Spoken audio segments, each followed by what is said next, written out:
Folks, today we're talking about Tron.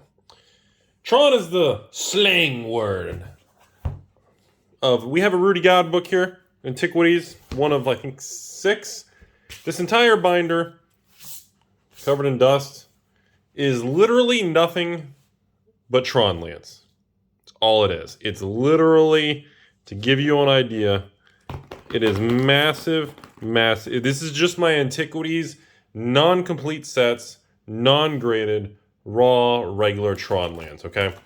So, today's conversation is actually about this concept of the Tron lands being reprinted, flashy versions being reprinted in VIP Double Masters, many of the regular versions reprinted in uncommon slots, been reprinted in the past in Chronicles, been reprinted in core sets, even been reprinted recently again.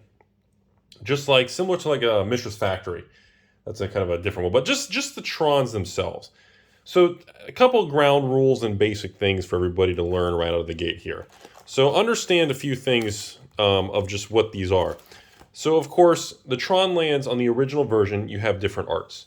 On the Urza's Mine here, obviously you've got the infamous first art, second art, and then you've got the third Urza's Mine here, which this is the one that always irritated me because I confuse this with Urza's Tower.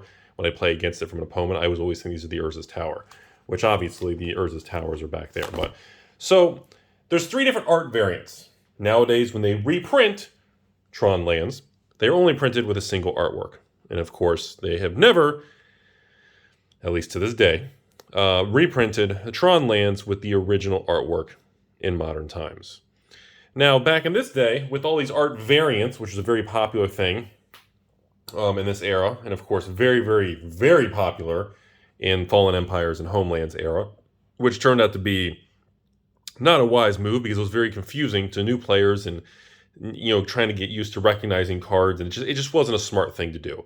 It was fun, but it wasn't a smart thing to do. Use the different arts, change the name, have a variant of a card, but having the same card with different arts that confuses people across the table on, you know, recognition of just by visual is not the best thing for new players, and it's confusing for a lot of people. Different artworks are a little bit different rare. Not all the artworks are common, not all the artworks are uncommon. Of course, back in the day, you know, in Antiquities and everything, it was kind of more of a U2 versus U3 type thing, like Arabian Nights, like a Bazaar of Baghdad versus a Djinn or an Ifrit, you know. Many times, one was a U3 versus U2, which is how many times it would show up on the uncommon print sheet. So the rarity is slightly different on a lot of these cards. So the question everyone talks about is, what's the future here? We have Wizards in an era of reprints. You know that I know that you know that your hamster that's lost in your house, that still goes to your ex's house, we all know that they're going to eventually do a secret lair Tron land cycle. There's going to be a secret lair of Tower Power Plant Mine reprint. It's going to happen. Whether it's in a secret lair vintage lands or just 3 cards by themselves and they sell it for $30, $40, $50, who knows? They're going to get reprinted in a secret lair. They're going to be reprinted again in regular sets, master sets, whatever, you know, Fugazi name you want to use, it doesn't matter. They're going to get reprinted again. Now, knowing all that information, and knowing they've already been reprinted, they've already have flashier versions, and they got the panoramic art from the VIP Double Masters. I mean, they're gorgeous. They're neat. You know, Mark Tedin did that, and they look great. But the question now is, based on all of that information, what does that mean for original Antiquities? There's still a huge niche following market for people who are obsessed and love Antiquities, including myself. So I'm going to be very biased on this conversation because it is one of my favorite Magic sets in human history. The Arabian Nights, Legends, and Antiquities. Yeah, I know, the Dark, and still not my favorite, but it's grown on me a lot. But those particular 3 are going to go down, and already have been down, in history as just some of the best, most ridiculous engineered Magic sets in history.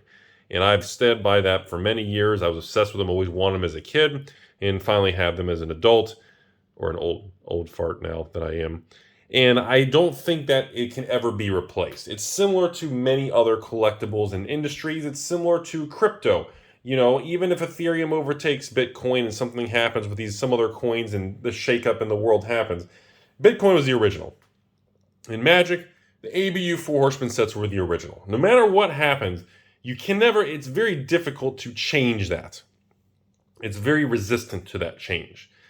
And Tron lands are a very strange thing because they're not reserve lists and they've been reprinted many times. And many people say, including myself, some of those new flashy panoramic VIP foily double master ones, they're pretty impressive. They look pretty damn cool. And there's no way to downplay that because it wouldn't be doing it justice. They look cool. They look fantastic. They were very well done. So, knowing this, and we see these prices and these numbers, and, when I look at prices and I check these things on eBay or TCG Player, I look at a couple of different categories. I always look at light play or above. I don't really look at damaged and heavy play cards because they're very distorted depending on what kind of damage. Or I look at light play, near mint and light play range and kind of track the cards that are most attractive to most people. And overall, you can go on eBay, TCG Player, hit Urza's Tower, and there's hundreds, if not thousands, of all kinds of Chronicles and all kinds of, was it 4th edition? No, that was just the Mishra's Factory, but only with a single art. And all kinds of foreign versions, all kinds of different reprint versions. You see the black border, newer version. You see all kinds of variants. But if you want the original, the very, very distinctive originals, it becomes a different conversation. You'll notice that some of them are, $5. Some of them are $10, $15 a piece. Some are almost $20 a piece in near mint. Some are above $20 in near mint. You'll start to notice that the game and the pricing and the money changes very, very rapidly when compared to, looking at the other versions. And that reinforces the model that many people say the reserve list is useless, it's a lie, and all that. Because there's evidence showing that no matter how many times they reprint it, the value holds for specific versions for people who want it. So that goes into that direction of conversation. I think it's more complicated than that. I think antiquities, which is very interesting, folks, we're not seeing a big retracement in this cool-off bear market right now. We're not seeing antiquities decline in price. It's kind of weird, isn't it? Look at the Big Daddy. Look at Mishra's Workshop. Why isn't the price dropping? Why isn't the price going back down to $1,000 a card or $1,500 a card? They're just not. It's just, if you want one, it's like $3,000 and up. Interesting, huh? Same thing with candelabras. Same thing with these Tron lands. These Tron lands, I don't see Tron lands dropping back to $1, $2, $3 a card. I don't see Tron lands in near mint condition from antiquities for $2, $3, $4, $5. I don't see it. Where are they? So, why are certain specifics seem to be exempt or excluded from even weakness in the market? Why is that? Is it due to the diamond hand investors absorbing the supply and they just don't care anymore of the price movements because they just want the cards? Is it because there isn't as much as we thought? By the way, that's Rudy's opinion. I've talked about that in other videos. Or is it simply just we haven't happened yet? That's the third option. It just hasn't declined yet. And Rudy, sit tight, Rudy. They're going to drop. Well, I continue to ramble and say the same thing I've said for many, many times now. And that is the market is miscalculating how many of the cards are left in the world. I've been saying that for 6 months to a year now. Of everything from sealed boxes to rares to common cards from Arabian Nights and common cards in antiquities, common cards in alpha beta. Because the numbers and the data on the market and how many are changing hands and how many are for sale do not match the stated print runs, which I don't believe the print run information on old cards is inaccurate. I believe the amount of these cards left 30 years later is very inaccurate. This whole concept that, an alpha rare had 1,000 printed, or 1,030, I think it turned out to be. And of those 1,030 alpha rares, like 800, 900 of them still exist. Only 10, 20. I'm just not buying it. You can type in any alpha rare on the open market, on eBay or TCG Player. Go on your fancy private groups or whatever. How many are there? Type in a random card. Same thing with antiquities. How on earth Are there common uncommons of antiquities? The Tron lands are a great example, folks.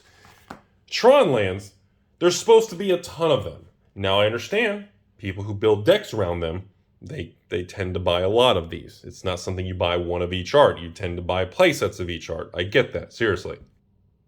But seriously, look online. Hit Antiquities version of these Tron lands. Antiquities Urza's power plant. Hit Antiquities, and Antiquities, whatever, the tower or the mine. Look at each art. Look at the total. For being some of these are commons and some of these are uncommons, where the hell are the tens of thousands of copies? I believe that they are in collections. A lot of them are. It's not like they're all gone. But I genuinely believe, just like I've stated before, with sealed product from the golden silver age of the golden age of the 90s and the silver age of the 00s, I believe the supply is so bad that and there's no way to confirm or deny my opinion, but in my opinion, based on what I see out there available, because, look, if there were, let's pick on something random here. Okay, Urza's Saga, or Urza's Legacy. That's my favorite one, because Urza's Legacy was the first box to ever have foils in it. So very special. That's the reason why it's such a big deal to me. Hello, Grim Monolith, am I right? If there are really 10,000 sealed boxes of Urza's Legacy, because they printed 100,000 boxes, who knows, 50,000 boxes. Okay, if there are really thousands left, the price would not be able to climb that much because people would lock in profits and more supply would come to the market. That's what happens when Stone Calendar from the Dark went from $1 to $40 in 2017, 2018's boom, before it crashed back down to about 5 to 10. Never went back to $1 though. Always holds a higher new high or a new low. The new low always is risen. The bar is always raised. But it reinforces, when you think about it, it also reinforces everybody that when you think about those numbers, how many stone calendars were there really? Well, there turned out to be quite a bit, because when the price went up, all of a sudden, all of them showed up to the market and people started selling that goofy card that people thought was a meme. People said, hey, if I can get $40 for something that I got in a bulk bin for a quarter, I'll take $40, because the return was, some ridiculous 1,000% return, or geez, 10,000% return, who knows? Like, if you pay a quarter and you're selling for 40, it's insane. So, do you see what I'm getting at? That's the difference. But I don't see a dramatic retracement with Tron lands. And they keep getting reprinted, and the market's weak, and yet a Tron land, a near mint condition, original one, is $10 to $30. $10 to $30. Not even a rare, not even a reserve list. Been reprinted literally as recently as last year.